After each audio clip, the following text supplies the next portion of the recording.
Please बाबा जान, आप मुझसे बात कर लेना।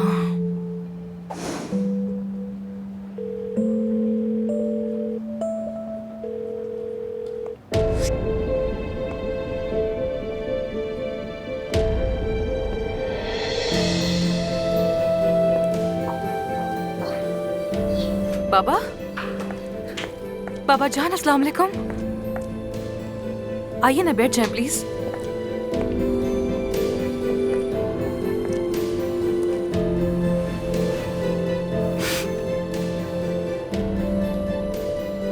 बाबा जान, बाबा जान प्लीज मुझे माफ कर दे। मैं आपको हर चीज बताऊंगी। सुन, मैं सारी रात सोचता रहा कि मैंने ऐसी कौन सी गलती की जिससे वो इंसान मुझसे दूर चला गया जिसको मैंने सबसे ज्यादा चाहा। मैं अपनी जिंदगी से लाताल्लुक हो गया। धोखेबाजी और झूठ में मुब्तला होने के बाद भी कोई नतीजा नहीं निकला। बताओ जरा, हम कैसे पहुंच गए इन हालात तक? बाबा मेरा यकीन करें, मैं इस सब के बारे में कुछ भी नहीं जानती थी।